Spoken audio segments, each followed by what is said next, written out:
Hello, and welcome to On the Fringes, where we explore the fringes of our everyday lives to find cultural gems and explore their place in our society.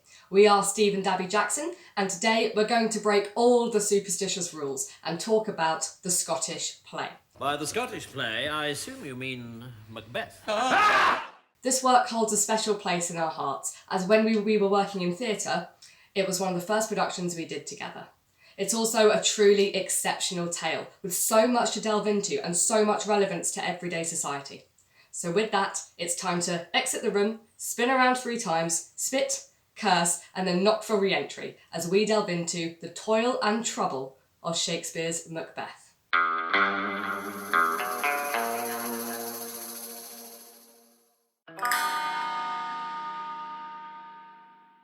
Macbeth is one of Shakespeare's best-known tragic plays, and it's pretty great, that's why we're making a video on it.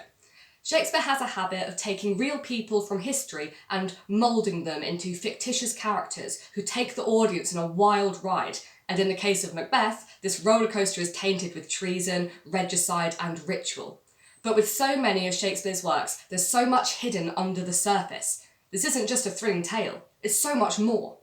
In this video, we'll consider why Macbeth is so fondly remembered as one of Shakespeare's most iconic works, why it has remained such a huge part of the theatre culture, why it was written in the first place, why the characters remain so interesting, and why we believe watching this play should be a bucket list experience. Strap in and prepare to be whisked away to the moors of Scotland as we dive deep into Macbeth.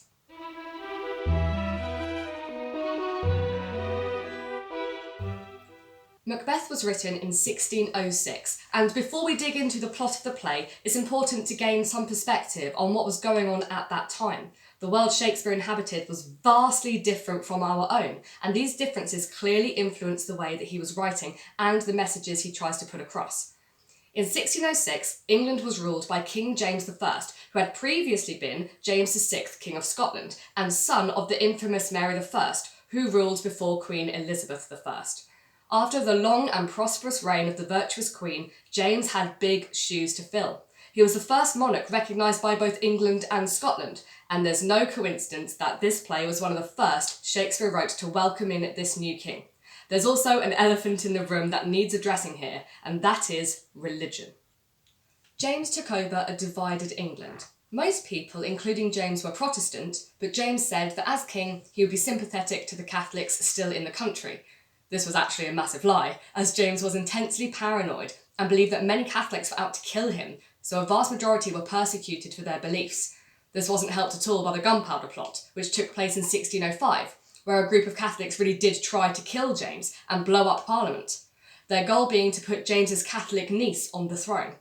After this event, the paranoid king put the country into a lockdown, something we can all say we now understand, where a bored, housebound bard penned his famous Scottish play. But it wasn't just religion that had James checking over his shoulder. There was something else too. James was famously fearful of witches. Fully believing in their existence, James I believed that witches had turned to heresy, worshipping the devil to give them some extraordinary powers, and using familiars, or easily tamed animals, as messengers. In 1589, James married Anne of Denmark by proxy, and she was due to travel by ship to Scotland to meet her new husband. But due to intense storms, the ships were continually damaged, and after several attempts, she never made it. Eventually, James made the journey himself and brought his wife back with him, but the journey was perilous, and once again plagued by storms. This sparked in James a new obsession, an obsession for the witches whom he believed had created this foul and life-threatening weather. James hastily outlawed witchcraft in Scotland, making it an offence punishable by death, and this trend continued into England with his reign. James claimed to be an expert on witchcraft and published a book in 1597 called Demonology, outlining information on how to identify and punish witches. This sparked a huge number of witch hunts and trials, as many believed that witches worked in groups, and where one was found, others would be. Donalbain says in Macbeth, there are daggers in men's smiles, and this very much reflects the England Shakespeare was writing in. Everyone was vigilantly looking for witches and calling out women for a number of ridiculous reasons. If your nose was large, or if you had a strange wart, this could be the mark of the devil and you were put on trial. If you were a midwife or had healing knowledge, you were put on trial. If you were able to speak in riddles or just sound like you knew what you were talking about, you were put on trial. It is believed that over 4,000 people were burned at the stake in Scotland before James became King of England. And these laws he brought with him stayed in place until 1727, where Janet Horne became the final woman to be tried and executed after being named a witch. For over 100 years, the superstition and dangerous mentality of James I meant the torture and trial of thousands of individuals, 90% of whom were women. The exact number of those executed isn't known, but it's believed to be over 5,000.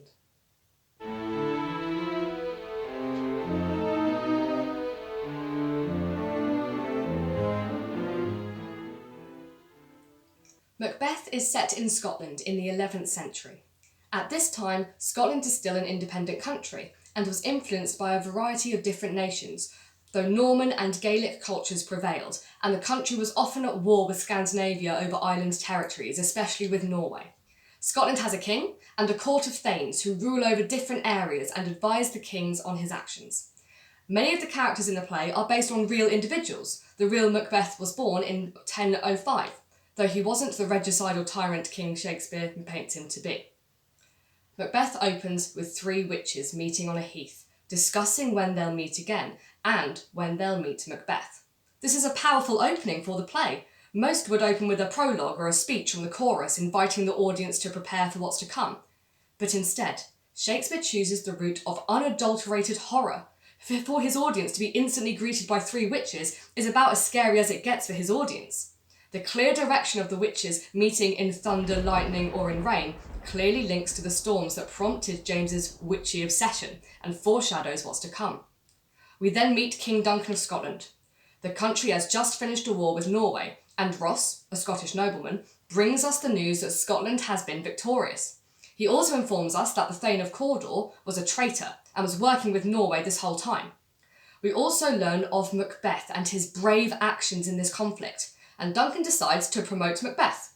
He was Thane of Glamis, and now he can take the position of Thane of Cawdor, after the betrayal of the man who previously held the title. Ross is sent to bring this news to Macbeth. Moving into one of the play's most iconic scenes, in Act 1, Scene 3, we meet Macbeth and Banquo.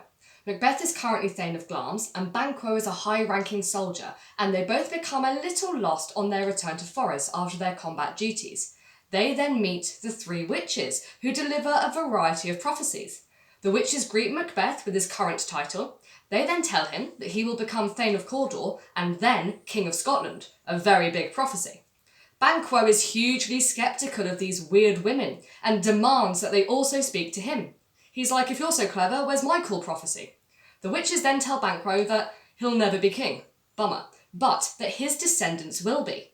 They then vanish, and, as if by magic, Ross comes to deliver Macbeth the news of his promotion. He is now Thane of Cawdor. Macbeth is like, hold on one damn minute. The witches have already had a prophecy come true. So surely, this means that everything they've said is accurate. And being the gullible warrior he is, his mind starts to fixate on the idea of his future crowning. So, he writes a letter to his wife about what he has just heard. When Macbeth is reunited with King Duncan, he's congratulated on his promotion. But this is overshadowed by a different promotion, that of Duncan's eldest son, Malcolm, who is named Prince of Cumberland, and the one to inherit the throne from his father. Bad news for Macbeth, who was just mentally picturing himself enthroned. It's then agreed that they'll go to Macbeth's castle to celebrate.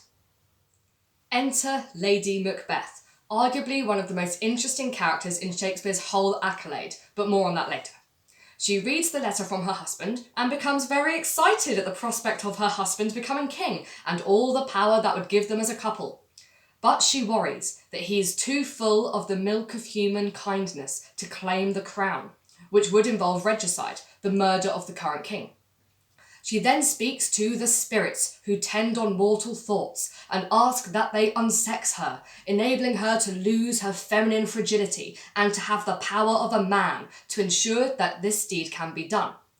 Macbeth then enters and informs her that Duncan will soon be arriving, and surprise, surprise, Lady Macbeth says that Duncan won't last much longer.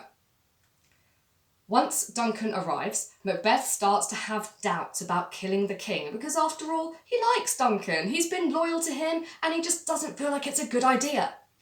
This makes Lady Macbeth upset, to say the least, and she then questions Macbeth's courage, his resolve, and ultimately his masculinity. She goes quite savage in this scene, telling Macbeth that she would be willing to literally kill her child if she had promised him that she would. So Macbeth must keep his promise and kill Duncan. It is agreed, but Macbeth starts to hallucinate, seeing a dagger, the instrument of murder, which haunts him until he is called to murder the king. Returning to his wife with blood-soaked hands, he worries that he's been heard. He's delirious and continues to talk about how he can no longer pray to God and he can no longer sleep peacefully because of what he has done. Lady Macbeth is more annoyed that he has brought the murder weapons with him, which is far from ideal. The plan was to plant the daggers on the guards, who she had drugged earlier, and smeared them with blood. She removes the daggers from him and finishes this last step, re-entering with hands as red as her husband's. They then hear a knocking at the door and frantically go to clean themselves of the blood. Who's at the door? Well, it's Macduff, the Thane of Fife, who is fiercely loyal to Duncan and has come to wake the king. Macbeth escorts him to Duncan's chamber, where the body is found. Macduff proceeds to scream and shout until everyone in the castle has awoken and knows about the murder. The Thanes, Ross and Banquo agreed to discuss this further. Duncan's children, Malcolm and Donalbain, are distraught and are seriously concerned that after the murder of their father, someone will soon come to get them too. They agree to leave Scotland and split up, Malcolm going to England and Donalbain to Ireland. But of course, them leaving instantly after the murder of their father makes them look somewhat suspicious, and it's believed that they are responsible. This then leaves Macbeth as the highest ranking Thane, as the next in line for the throne. Now King of Scotland, Macbeth worries about the only man who could work out what he has done, Banquo. So Macbeth decides to enlist the help of some external murderers to take out Banquo. He also tasks them with eliminating his son Fleance, as the witches said that Banquo's descendants would be king. He wants the whole line eliminated. Lady Macbeth knows something is amiss, but her husband tells her to be innocent of the knowledge and continues down this murderous road without her. Oh, how the tables have turned. The murderers successfully remove Banquo from the board, but Fleance escapes. Macbeth holds a banquet and the murderers come to inform him of Banquo's elimination. But things soon take a turn for the worse, as Macbeth suddenly sees a gruesome ghost of Banquo at that feast. He hollers at the ghost, shouting about how the ghost cannot accuse him of murder. Of course, to the rest of the room, the new King of Scotland appears like a total madman. Lady Macbeth tries to pass this off as a small illness, a minor affliction, but she ends up being forced to dismiss the nobles from the castle. Macbeth chooses to return to the witches as he realises that things are not going quite as smoothly as he had hoped, and he needs to know whether Fleance will come for his revenge. They tell him to beware Macduff.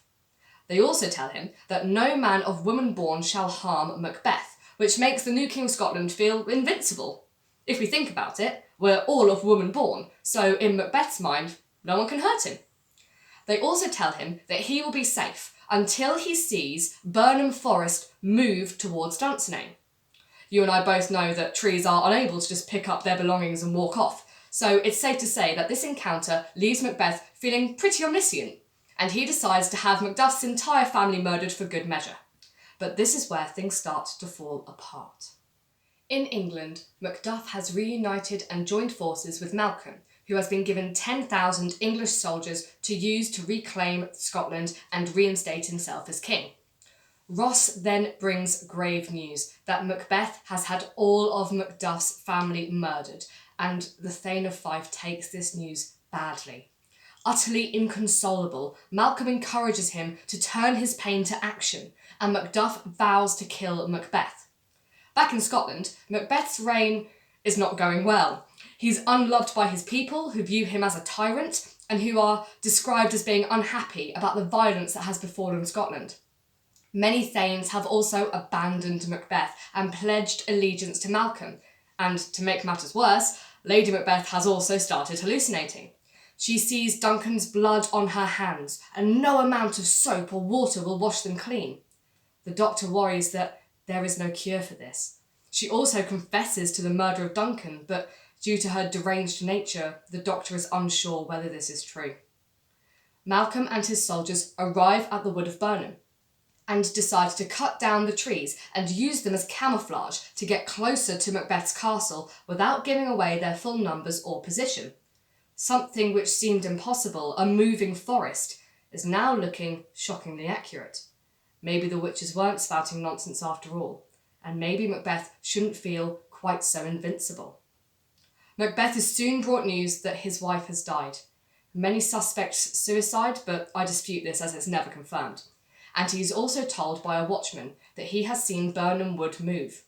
Fearing for his downfall, Macbeth mourns his wife's brief life and then prepares for battle. Ruthlessly cutting down men on the battlefield, Macbeth believes no one can hurt him. Macduff confronts the enraged, delusional king and tells him that Macduff was from his mother's womb untimely ripped. This is believed to be a reference to C-section, which in the 11th century would have been intensely difficult. The fact that Macduff survived this ordeal is a testament to his fighting spirit. This means that Macduff is the anomaly to the prophecy. He is technically not of woman born, at least not the way that others are, so he can kill Macbeth. They fight, and he decapitates the tyrant king and presents his head to Malcolm before naming him King of Scotland.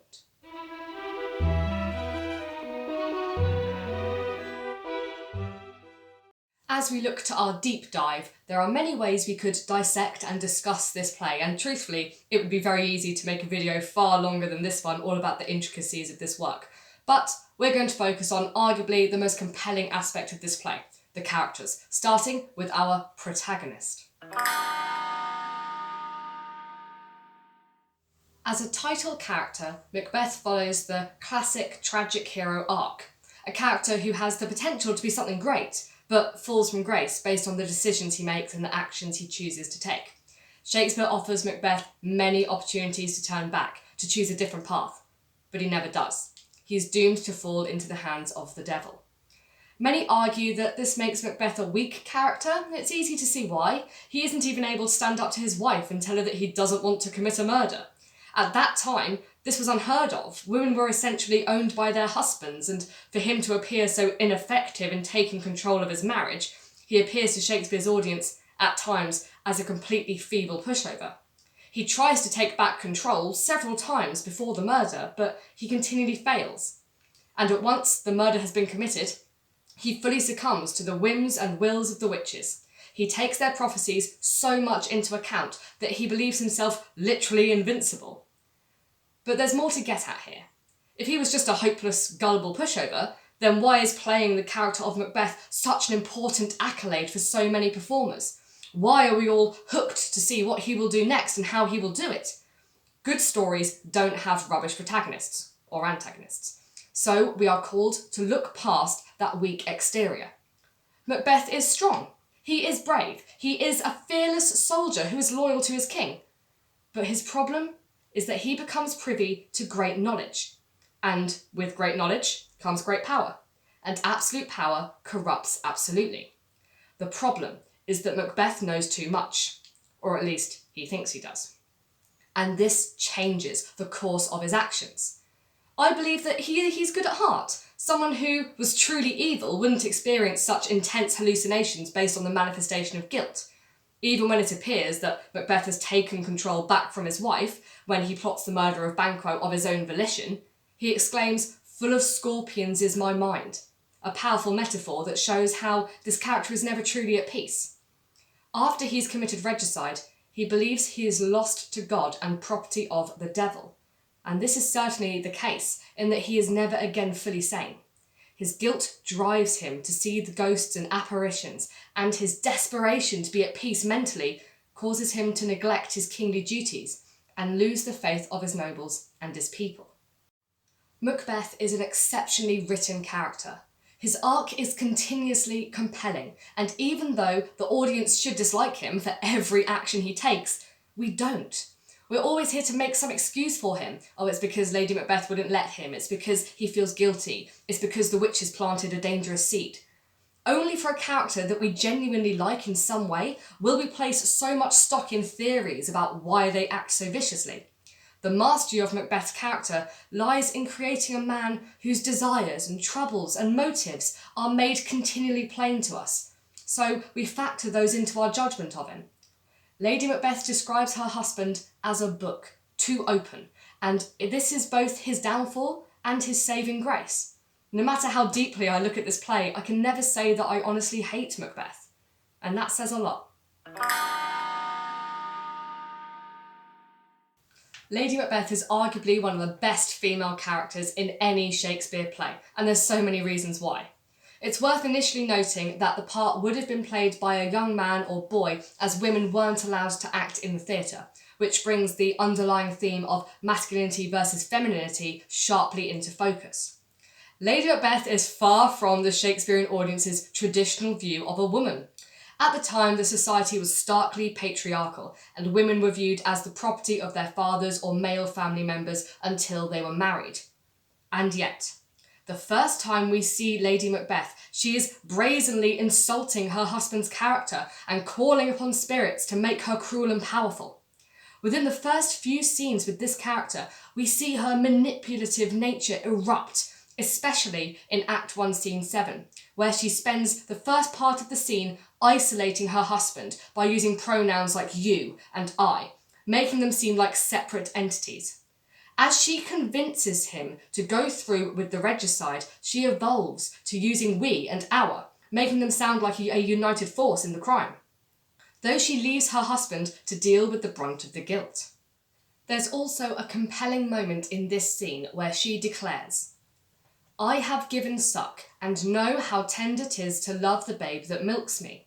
I would, while it was smiling in my face, have plucked my nipple from his boneless gums and dashed the brains out, had I so sworn as you have done to this."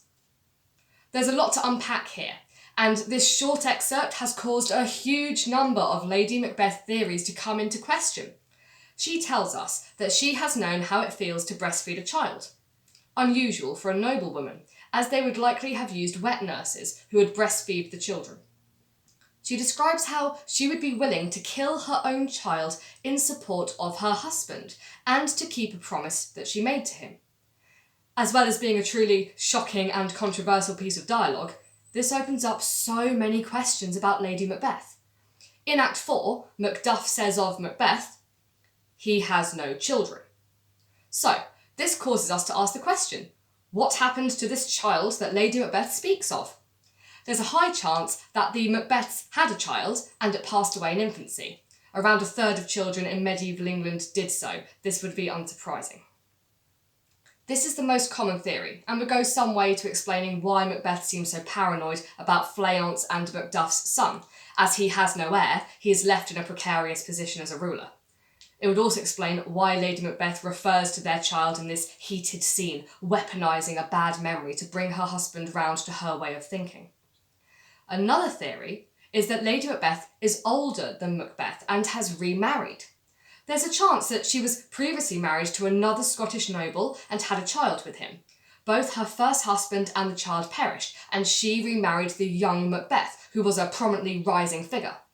11th century Scotland was influenced by a variety of outside forces, including Norman, Gaelic and Scandinavian.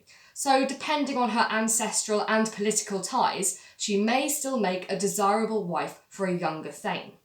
I really like this theory, as it aligns really well with the interactions Lady Macbeth has with other characters. She's the one who greets King Duncan at their castle instead of Macbeth.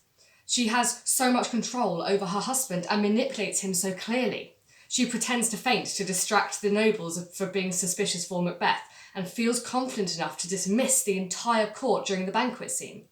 All these actions align with a character who is more mature and established in their own right, again going against the grain of a typical woman of this time. This theory also implies that Macbeth could be impotent, as he has been unable to give her a child, another struck to support his difficulties in finding his masculinity and highlighting him as a flawed or arguably weak character with a passion to constantly prove himself. Overall, Lady Macbeth's character is hugely exciting to watch. She's unpredictable, and it always excites me to see how an actress will approach the character.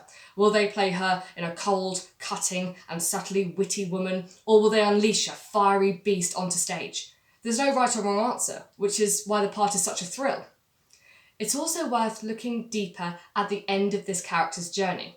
After the banquet scene, where Lady Macbeth dismisses the court on account of her husband's apparent madness, the next time we see her is in Act 5, Scene 1, where there is a stark contrast.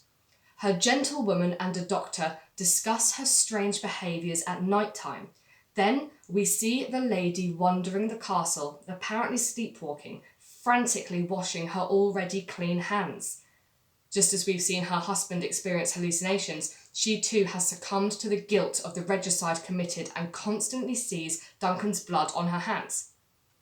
She talks about how she can still smell the blood and nothing she does can get rid of it. She talks about how Duncan and Banquo are dead and cannot come out of their tombs.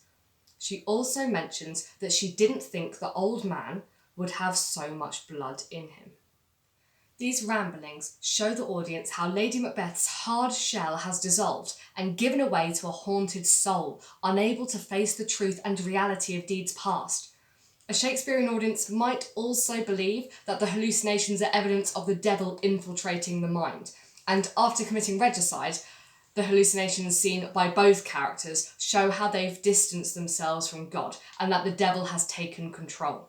Some also consider how Lady Macbeth, having been through this process, may arguably now be some kind of witch in her own way. She certainly seems to have connections to the spirits in some capacity. After this scene, we do not see this character again. In Act 5, Scene 5, Macbeth's aide Satan tells Macbeth that his wife is dead. And that's all he wrote. It seems strange that a character with such gravitas and such a special place in this play, and with such a sphere of influence and power, is reduced to an offstage death shrouded in mystery. But maybe that's what makes her so exciting. There's so much we don't know, and in the end, she's passed off for the insignificant woman society views her to be. Perhaps this is Shakespeare showing us how instrumental women are constantly sidelined and their talents ignored, and that we need to do better. We come now onto the antithesis of our title character, Macduff. Also a Thane, there's a huge number of similarities between Macbeth and Macduff, and not just their names. At the start of the play, they are both loyal to Duncan, both excellent soldiers, and both have the potential to achieve great things through chivalry and bravery. But their paths soon skew, and that's where the similarities end. Macduff is a fairly absent character for the first half of this play, only seen when he comes to wake Duncan and discovers his body. We learn quickly that Macduff is loyal to Duncan and, by extension, Malcolm. He doesn't believe that Duncan's sons were involved in his murder and makes the decision to pursue Malcolm to England. This character comes into his own when Macbeth chooses to make the grave mistake of wronging him. Macbeth is told to beware Macduff, and he notices that Macduff did not attend the banquet. So he decides to have Macduff's wife and child murdered, along with any servants found in his house. When Ross brings Macduff this news, he is distraught. Shakespeare cleverly uses bird imagery in the language surrounding Macduff and his family, his wife describing herself as a wren who will always defend her young.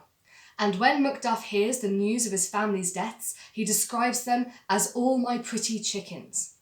I love how Shakespeare does this. Macbeth, as a character, often describes how he feels trapped by the decisions that he's made, and Macduff's bird imagery highlights the clear antithesis between them.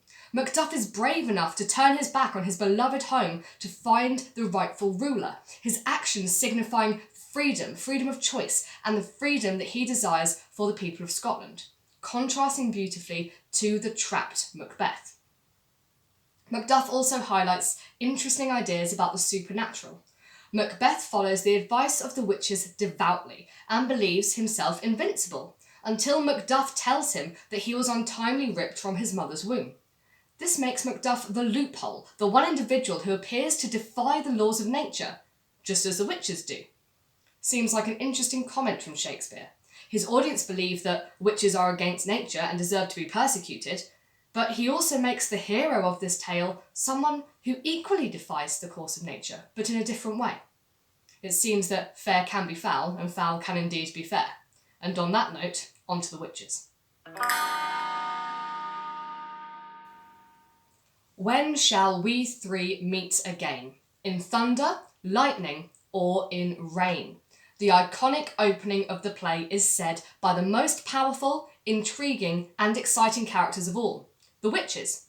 In writing, these characters appear less than a handful of times, and yet they change the entire course of the story, and I will always argue that they have more power than anyone else in the play. Putting the witches into the play at all is a very interesting move by the bard, given the climate he was writing in and given the fact that he undoubtedly wanted to impress James I with this play. On the face of it, Shakespeare pictures the witches exactly right. They meddle in the affairs of man, they destroy the lives of many, and they embody a sense of horror and devil worship that his audience would expect. He also aligns the witches with the expectations of James I, especially with the aforementioned links between these characters and the stormy weather always clearly outlined in stage directions. But as is Shakespeare's way, the witches also carry a huge number of hidden messages and ideas throughout the play, offering some unique social commentary of the time. Firstly, we need to delve into the structure Shakespeare writes in. He's most commonly known for writing in a rhythm called iambic pentameter, where each line has 10 syllables of unstressed then stressed rhythm, creating a da-dum beat in each line. Let's look at the opening of Romeo and Juliet as an example. Two households, both alike in dignity. Two households, both alike in dignity. The rhythm is there. Most characters in this play, including Macbeth, Lady Macbeth, Duncan, Banquo, Macduff, they all speak in this rhythm regularly. But not the witches. They speak entirely differently. They often speak trichaically, creating a dum-da rhythm instead of da-dum. They also speak in a syllable pattern of 7 or 8, creating this chant-like rhythm as if they're casting a spell. When shall we three meet again? Or in double, double, toil and trouble. They are the only characters in the entire play to speak this way, and there's a clear reason why. This causes these characters to be isolated from all others, as if they use a language of their own. But the underlying question is, do they speak this way because they choose to, or because society has driven them away? The audience would expect to see witches casting spells and summoning apparitions. But perhaps Shakespeare used this expectation to play with rhythm and encourage us to ask the question of whether we've caused the presence of witchcraft simply by condemning it. The witches also say an iconic line in the opening scene, which we've already spoken about. Fair is foul and foul is fair. And this chiasmus introduces the key theme of opposites. They often speak in riddles, but are quick to identify opposites in the play and, by extension, in society. When speaking to Banquo, they use a variety of juxtaposing phrases, lesser than Macbeth and greater, not so happy, yet much happier. Not only this, but many of the play's key themes are based on opposing ideas, masculinity versus femininity, fate versus free will, life and death, religion and heresy. I believe that Shakespeare uses the witches to highlight these opposites because he's trying to subtly remind his audience that nothing is ever black and white, and that we should not blindly believe what we hear, especially in relation to witches and the supernatural. Banquo is a high-ranking soldier and arguably Macbeth's closest ally in this play, offering him more respect than anyone else. He remains an integral part of the story and also of the context of this play. James I claims to be a direct descendant of Banquo, so Shakespeare needed to write the character very carefully. Banquo needed to reflect the virtue befitting a king, along with the views to match. When Banquo is told his descendants will be kings, this is supposedly true, as James I sits on the throne, though there's no cold hard evidence that this claim of relation was actually true. As an audience, we meet Banquo at the same time we meet Macbeth, And arguably, until they open their mouths, the audience is not to know which is which. As a soldier, Banquo is brave, strategic, and sceptical. He meets the witches and instantly calls them wicked and labels them the instruments of darkness, instantly considering the idea that the witches are playing them for fools. Whilst Banquo likes the idea of his descendants succeeding, he's not driven by ambition in the same way that Macbeth is, showing the audience that Banquo makes the better decision, likely reflecting the desire to impress King James I. Banquo's character remains loyal to Macbeth, even when he speculates upon the fact that Macbeth has gained everything that the witches promised, though he wonders whether Macbeth has played most foully for it. He suspects his close friend of dark deeds, but he only shares these thoughts with the audience, and I believe that this does not stop his loyalty to Macbeth. He merely dares to wonder, but never makes any intention to share his ponderings or share what he and Macbeth saw on their way to Forres. This makes Macbeth's actions all the more diabolical when he makes the decision to have Banquo and his line murdered, and it's a testimony to both his ambition and his paranoia. There's no real reason to do it, but he takes what the witches have said so seriously that he sees his closest ally as a threat. But Shakespeare knows this, and he arguably uses Banquo's character to expose Macbeth's evil nature, but also his guilty conscience. Banquo's character takes two forms, his usual living character and also his ghost. The same actor usually performs both roles. It's important to note that Macbeth hallucinates multiple times before the murder of Duncan and after the murder of Banquo. The question is, why does he not see the ghost of Duncan and just the ghost of Banquo? He didn't even murder Banquo himself, unless you believe the weird third murderer is Macbeth theory, but that's for another video. There's several key theories behind the presence of Banquo's ghost. Arguably, Macbeth commits evil, dark deeds, but he does not escape the guilt from them, showing that his character is reproachable and not beyond hope, but trapped in a downward spiral that he can't escape. Shakespeare could be using the ghost to remind us of the fact that he's not a bad person, just a person who makes bad decisions. It's also highlighted that seeing the ghost of Banquo allows the audience, as well as the closest members to Macbeth, to see his rapidly deteriorating state, the penalty of committing treason and going against the great chain of being. As there had previously been attempts to take the life of James I, perhaps this is a warning of what awaits those who commit such ungodly acts. Ultimately, Banquo's character is written to be the model student, the one to show the audience what beliefs to hold and how to act. He does everything right and by the book. But then again, he still gets murdered. So make what you will of that. I could not do this video without giving praise to one of my absolute favourite Shakespeare characters, Ross. No, not that Ross. Better. I love this character, and I think he has so much to offer, but he's often overlooked and sidelined, so here it is. Justice for Ross! So, many view Ross as quite a minor character in the play, and arguably yes. He doesn't have any profound soliloquies or deeply compelling speeches, but he does have something vitally important to this play. He is the voice of the people, and he is the messenger for the audience. Let's explore Ross as the voice of the people first. After the murder of Duncan, in Act 2, Scene 4, Ross is seen speaking to an old man about the night that Duncan was murdered. He is the only noble in the entire play seen speaking to a common man, and in this moment, they are equal. This instantly sets Ross up as a tie to the everyman of Scotland. Additionally, in the banquet scene, Ross is keen to notice that Macbeth is unhinged and a dangerous ruler. He issues important lines such as, "Gentlemen rise, his highness is not well," and "May better health attend his majesty." Not only are the audience noticing that something is wrong with Macbeth, but people in his kingdom are too. Just as the doubts creep into the mind of Ross, they creep into the minds of all those Macbeth rules over. By Act 4, Ross makes the decision to leave Macbeth and swear loyalty to Malcolm. This comes at the same time that we hear about how the people of Scotland no longer want Macbeth on the throne and view him as a tyrannical king who needs to be overthrown.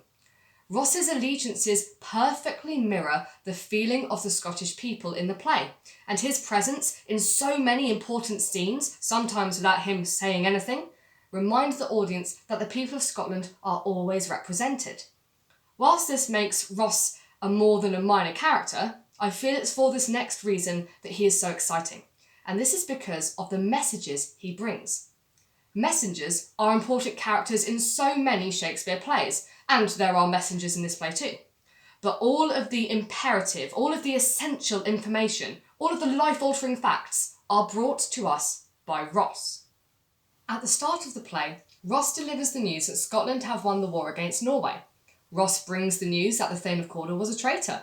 Ross tells Macbeth about his promotion. He tells Macduff that the princes have fled and so Macbeth will be crowned. He tells Lady Macduff that her husband has been labelled a traitor, and he brings Macduff the devastating news of his family's demise. So, why Ross? Why not just have a messenger do this? I think there are several reasons. Firstly, having a named character who is recognised as a noble member of the court relay these pieces of information stresses their importance. They're not just left for anyone to say. This information is essential. Additionally, I think that Shakespeare wants to create a friendly face. Ross becomes a trustworthy ally to the audience. In a play that's hinged on deception, we know that when Ross is on stage, he brings news that we can rely on and that what he says is true. And we know that we need to pay attention. This is a clever move by Shakespeare. When this was first performed at the Globe, the atmosphere would be very boisterous, with lots of noises and voices for the actors to compete with. Having a character like Ross is a subtle way of Shakespeare saying to his rowdy audience, listen up, this is important. Not everything can happen on stage, and Ross continues to give both the other characters, and most essentially the audience, information about what we've not been able to see. Without this, there would be no sensible way of understanding the story.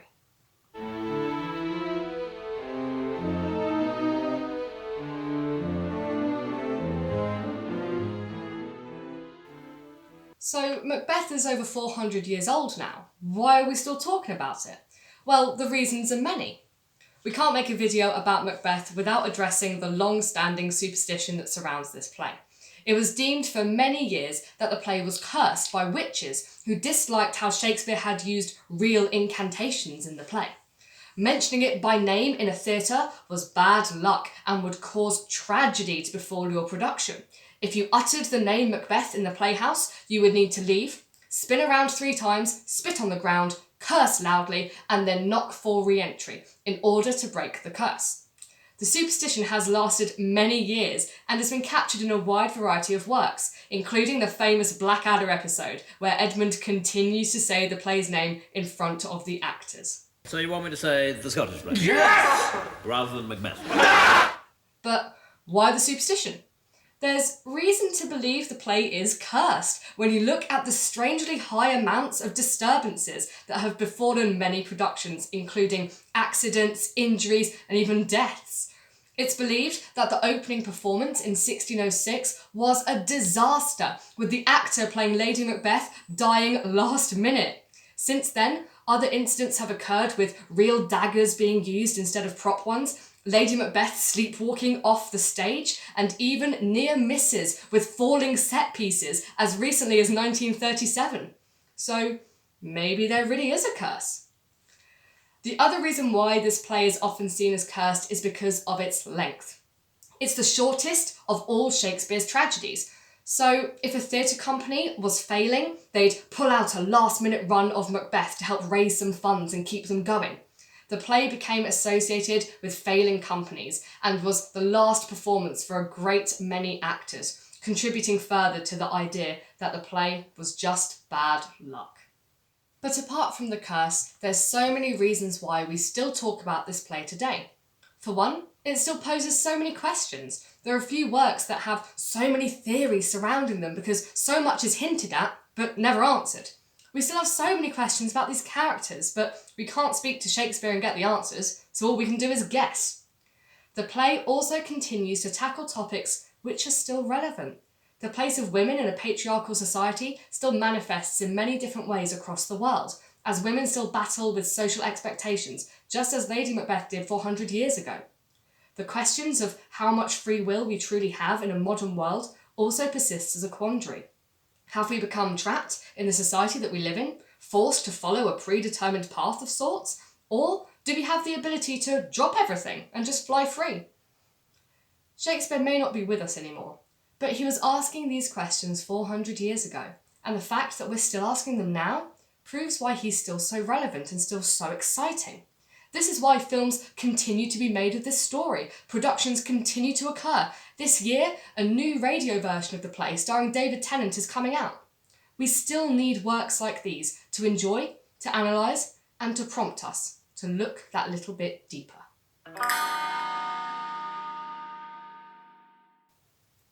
So as we come to a close on this video, we reflect on how our lives have been that bit more charmed by the presence of this play. So, would we recommend it? It's a resounding yes to anyone and everyone. Yes, the language can seem a bit of a barrier to begin with, but we promise you, stick with it 10 minutes and you won't even notice. I've been dropping Shakespeare's words in all video and I bet you haven't even noticed half of them. Besides, a great production will ensure you can understand everything, irrelevant of what's being said. This story has survived for so many years because it's just so good, and you don't have to just sit and read it if you don't want to.